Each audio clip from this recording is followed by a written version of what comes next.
everyone, welcome to the first and last episode of Student Podcast. Today we're going to talk about communication process. So first, I would like to introduce everyone here. I'm Cheska Esther Chavez, together with Priscilla Bayona and Princess Namyon. So let's get started with the topic, communication process. But before we move on to our topic, who can give me an idea about communication process?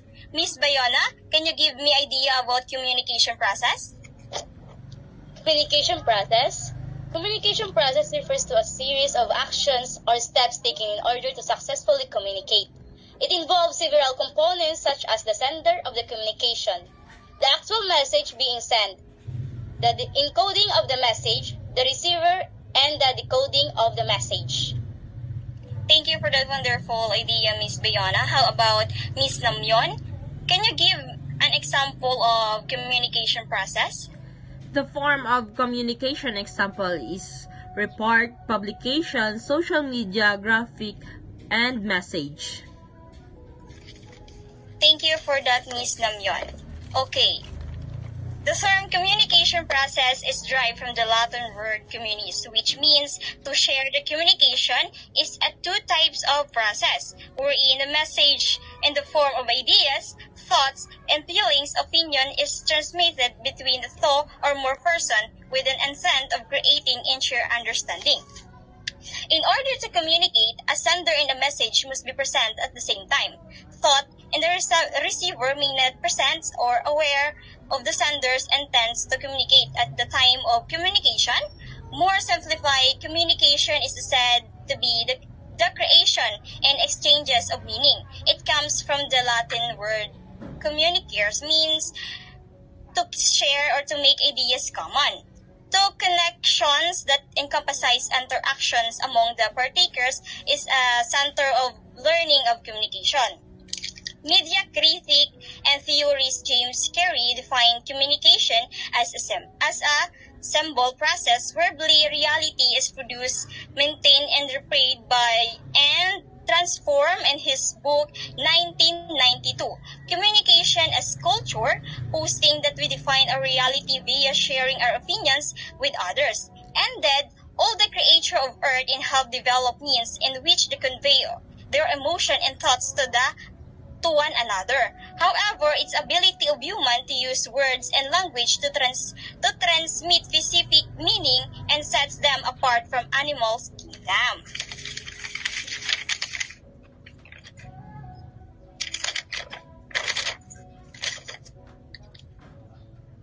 Communication process have a form of communication. The intrapersonal communication and interpersonal communication. Miss Bayona, can you give definition example of interpersonal communication? Interpersonal communication. Interpersonal communication is often defined as a communication that takes place between people who are independent and have some knowledge of each other. For example, communication between a son and his father, an employer and an employee, two sisters, and a teacher and a student, two lovers, two friends, and so on. Yes, interpersonal is communication between people who lives mutually influence one another. Interpersonal communication builds, maintain, and ends of our relationship, and we spend more time engaged in interpersonal communication than other form of communication.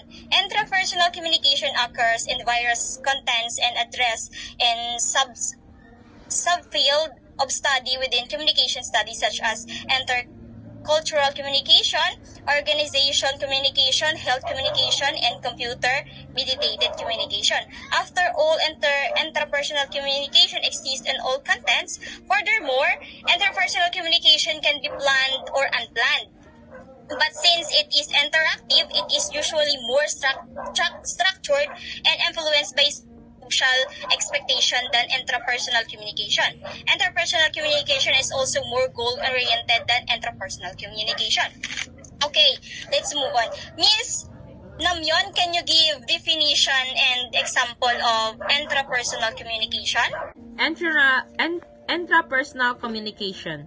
Intrapersonal communication can be defined as communication with oneself and that may include self-talk, act of imagination, and visualization. Okay, intrapersonal communication is communication with oneself using internal vocalizing or reflective thinking. Like other form of communication, intrapersonal communication is triggered by some internal or external stimulus. We may, for example, communication with oneself about what we want to eat due to internal stimulus of hunger, or we may react interpersonally on an event we witness. Unlike other form of communication, intrapersonal communication takes place only sides our heads, and the other form of communication must be perceived by someone else to count as communication. So what is the point of interpersonal communication if no one else even see it? Additionally, interpersonal communication serve several social functions. Internal vocalization or taking ourselves can help us achieve and maintain social adjustment.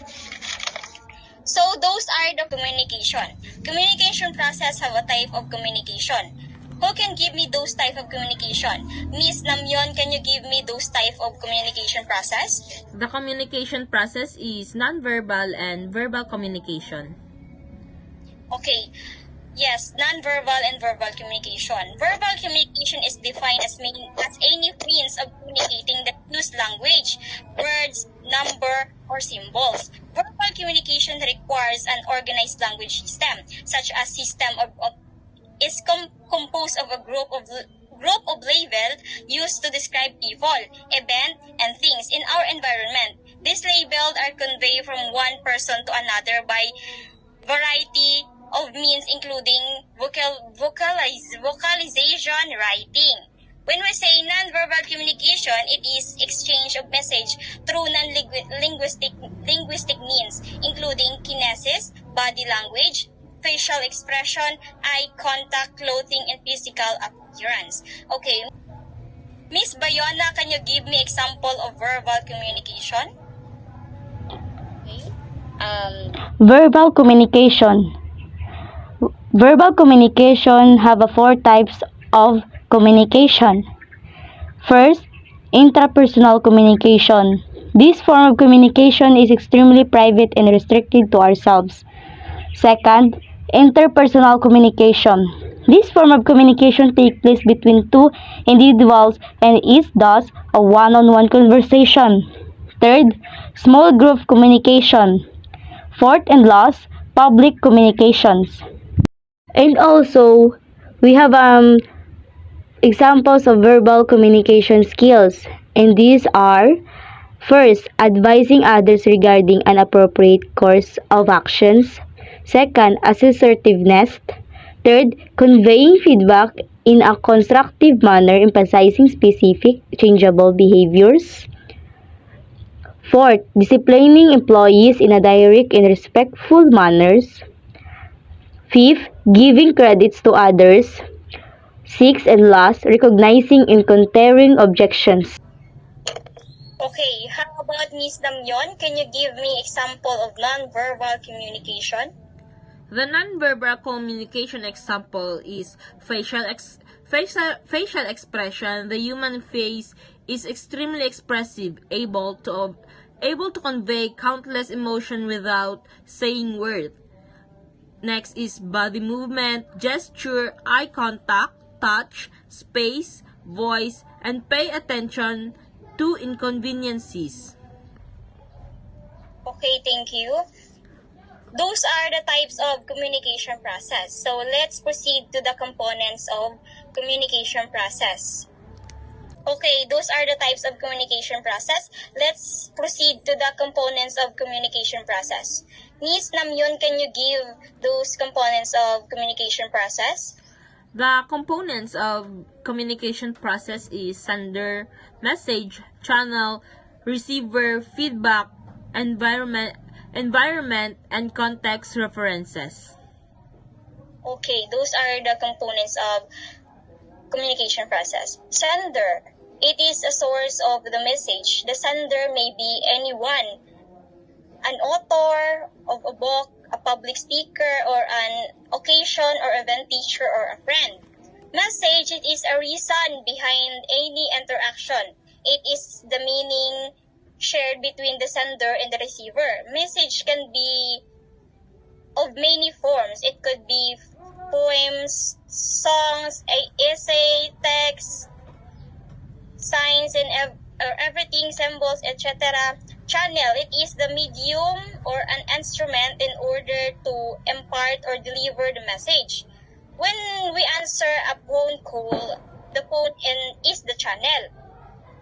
On the other hand, when your parents receive a notification of your understanding performance in class, the channel is the latter. The sender and the receiver is the responsible in choosing in the best channel of interaction. Receiver is a someone who receive message, who will receive message delivered. The receiver may be the reader of a book, an audience in a public speaking event, a student in a classroom, or a driver reading road sign. How about feedback? Feedback, it is essentially in any scenario to confirm the receiver understanding about the message. Feedback is like the message are expressed in different forms. A simple smile for greetings is considered a feedback. Those feedbacks may be in a form of written, spoken, or an action. Environment, it is a place, a feeling, a mood, and mindset, and the condition of both sender and receiver. Environment may involve the physical setup where the communication takes place. The space copied in including objects surrounding in the speaker and the receiver. Context, it involves the expectation of the senders and the receiver in the common or shared understanding through the environmental signs. Interference, it is also known as a barriers or a block that prevent effective communication to take place. Okay, that's just where our topics will be. But before that, if you have any clarification? Do you have any clarification? If not, let me ask anyone, what did you learn and how do you apply it to your chosen course? Miss Bayona, you first to answer. I apply communication process to my future career to deal with children, to how to manage them, to be a good leader someday. That's all. Thank you, Miss Bayana, for your wonderful answer. How about Miss Namyon? May I apply the communication process to my future career by you should communicate properly, clearly, and convey the objective of the lesson presented. Okay, Miss Namyon, thank you so much for your answers and thank you for everyone. Thank you for staying and cooperating with us until the end of the podcast. Bye! God bless all!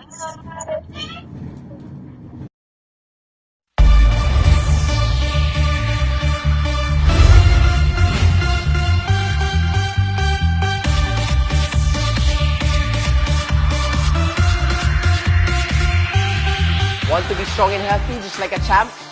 Madali lang yan. Just get active. Mag-energize with a mug of Milo and watch on to know how you can keep healthy the fun way. Go Milo champion, go be a champ. Go Milo champion, go be a champ. Let's go. Go Milo champion, go be a champ. Go Milo champion, go be a champ. Everybody in the school, we are all good. Not just kids, we are champs. Getting in the groove. All our dreams, all our hopes, we all let it out. Growing up, building champions, we'll shout. We're growing up with the winning energy. Winning each day. Every day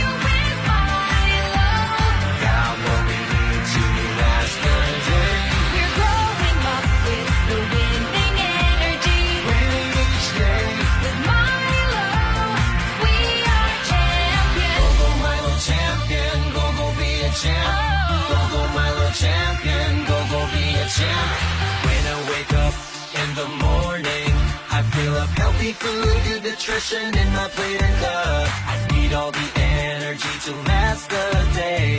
So I keep on going, that's the champion way. We're growing up with the winning energy. Winning each day, Every day with Milo. got what we need to last the day. We're growing up with the winning energy. Winning each day, With Milo, we are champions. go Milo champion, go be a champ. Go Milo champion, go be a champ. My shots they all go into the basket. My kicks are always on target. I may fall, but I'll make it to the finish line. I always get up every single time. 'Cause I'm a champion. We're growing up with the winning energy. Winning each day, Every day with Milo.